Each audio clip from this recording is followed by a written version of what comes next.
Hello everyone, my name is Palak and welcome back to my YouTube channel वाणिज्य शिक्षण केंद्र। Last class में हमने अकाउंटिंग के बारे में जाना, उसके मीनिंग, उसके इम्पोर्टेंस, उसके प्रोसेस एंड वो किस किस के लिए इम्पोर्टेंट है अकाउंटिंग इन्फॉर्मेशन, इस बारे में जाना।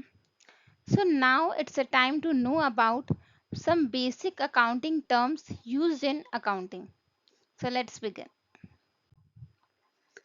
पहला टर्म है सेपरेट एंटिटी। इसका मतलब है कि बिजनेस एंड बिजनेस का ओनर दोनों अलग अलग है। They both are not the same in the eye of law. Okay, business and business का ओनर दोनों अलग अलग है। दूसरा है ट्रांजैक्शन। ट्रांजैक्शन क्या है? ट्रांजैक्शन इज एन इवेंट है। ट्रांजैक्शन एक इवेंट है जिसमें क्या होता है? ट्रांसफर होता है। किसका ट्रांसफर होता है? सम वैल्यू का ट्रांसफर होता है। किसके किसके बीच में? Between two or more entity. ठीक है, ट्रांजैक्शन क्या है? ट्रांजैक्शन एक इवेंट है जिसमें ट्रांसफर होता है सम वैल्यू का between two or more entity. Transfer जैसे कि सेल, सेल का ट्रांजैक्शन, परचेज का transaction, receipt of money and payment to creditor, ये सब क्या है? ये सब एक ट्रांजैक्शन है। ट्रांजैक्शन मतलब कि ये सब एक इवेंट है जिसमें क्या हो रहा है? कुछ ना कोई चीजों का तो ट्रांसफर हो रहा है। किसके किसके बीच में? टू और मोर एंटिटी के बीच में। ठीक है, I hope I am clear. Third है हमारा टर्म एसेट। एसेट क्या होते हैं? एसेट होते हैं बिजनेस के रिसोर्सेस।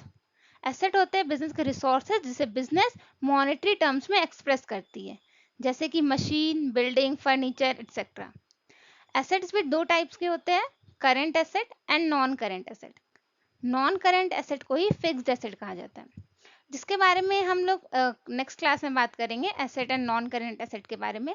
फिलहाल आप लोग ये याद रखना कि एसेट क्या है? एसेट बिजनेस के रिसोर्सेस है जिसे बिजनेस मॉनेटरी टर्म्स में एक्सप्रेस करती है।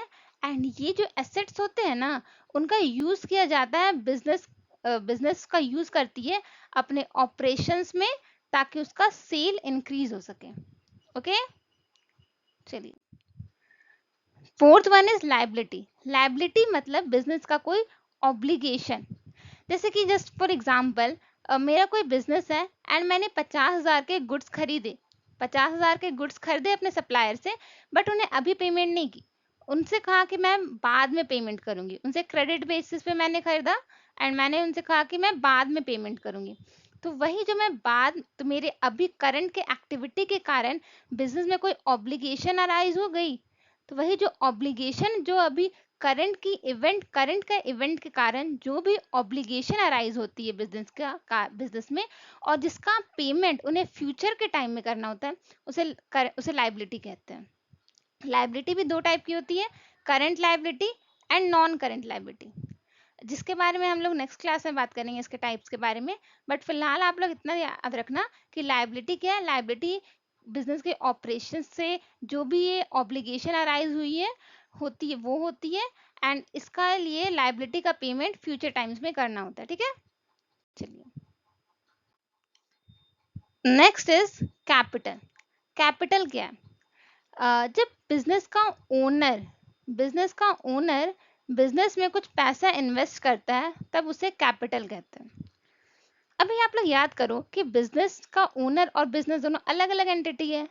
तो जब भी बिजनेस का ओनर बिजनेस में जब कुछ कैपिटल इन्वेस्ट करता है, तब बिजनेस उसे एज अ ऑब्लिगेशन लेता है और उसे फ्यूचर टाइम में कभी ना कभी बिजनेस के ओनर को रीपे करना होता है।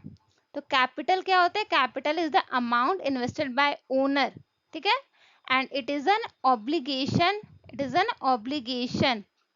ठीक है, नेक्स्ट इज सेल्स। सेल्स क्या होते हैं? Sales means total revenue which is generated from goods and services sold और provided to customer. Goods and services customer को सेल करने से जितने भी रेवेन्यू जनरेट होते हैं, उसे सेल कहते हैं।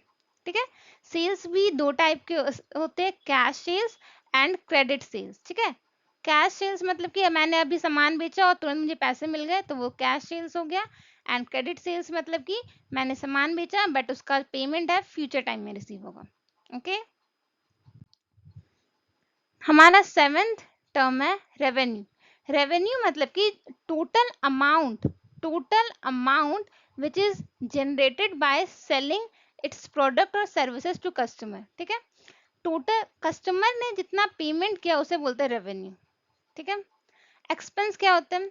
एक्सपेंस मतलब कि अभी रेवेन्यू जनरेट करने के लिए कुछ ना कुछ तो खर्च करना पड़ेगा ना, तो उसी खर्च को जैसे कि कॉस्ट ऑफ गुड्स, गुड उसका ट्रांसपोर्टेशन कॉस्ट, उसको रखने का कॉस्ट, जितना भी कॉस्ट होता है उसे एक्सपेंस कहते हैं।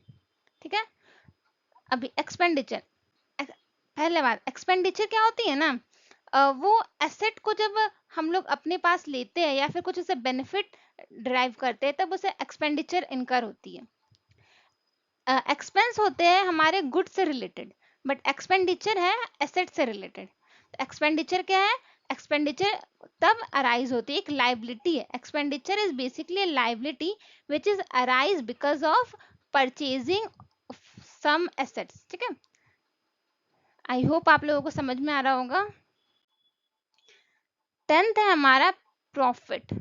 प्रॉफिट क्या है? हम profit is basically a excess of revenue from expense. जब भी हमारे बिजनेस में रेवेन्यू ज्यादा हो और एक्सपेंस कम हो तब उसे प्रॉफिट अराइज होती है। एंड इसी का उल्टा, जब एक्सपेंस ज्यादा हो और रेवेन्यू कम हो तब क्या अराइज होती है? Loss. Okay, 12th term is gain. अभी देखिए, गेन मतलब क्या होता है? बिजनेस में प्रॉफिट एंड लॉस तो चल ही रहा है, वो तो गुड से रिलेटेड होता है। बट जब हम अपने एसेट सेल करते हैं अपनी कंपनी के, तब एसेट क्या रोज रोज तो नहीं सेल करते, वो तो एक इंसिडेंटल होता है ना, कभी कभार ही होता है, once in a blue moon.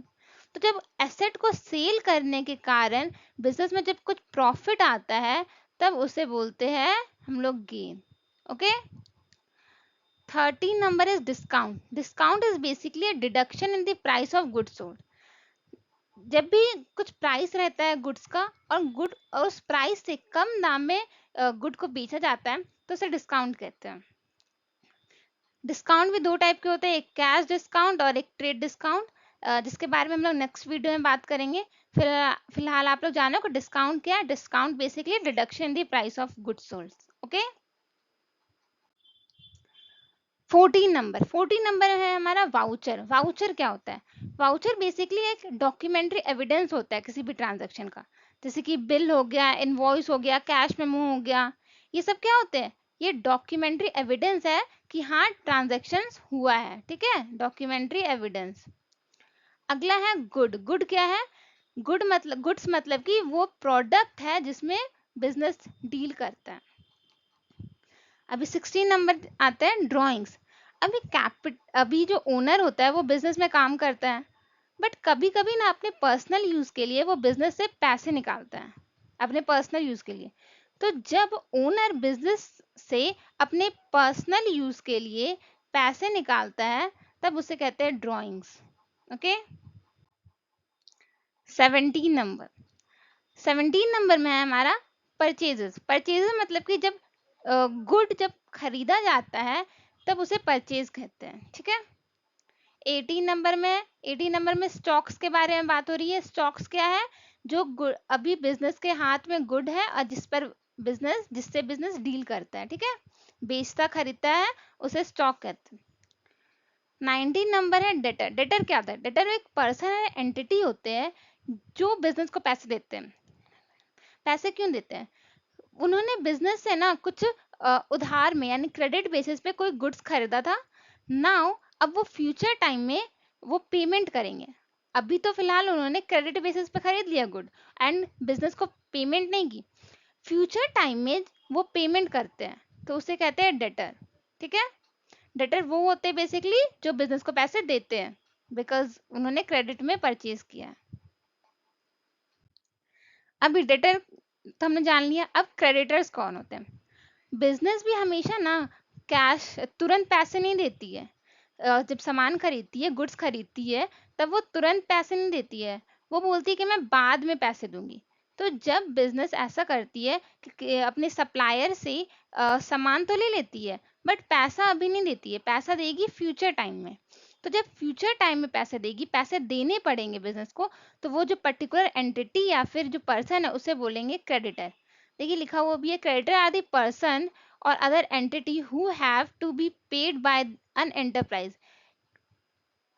Enterprise pay करेगी amount for providing the enterprise goods or service on credit basis. जब एंटरप्राइज अब पेमेंट करती है, पेमेंट करेगी दूसरे सप्लायर को, तब उसे कहेंगे हम लोग क्रेडिटर्स। ओके, आई होप कि आप लोगों को ये वीडियो समझ में आया होगा। एंड अगर फिर भी कोई प्रॉब्लम है या फिर आप लोगों को इस चैप्टर के नोट्स चाहिए, then please let me know in the comment section. And thank you very much.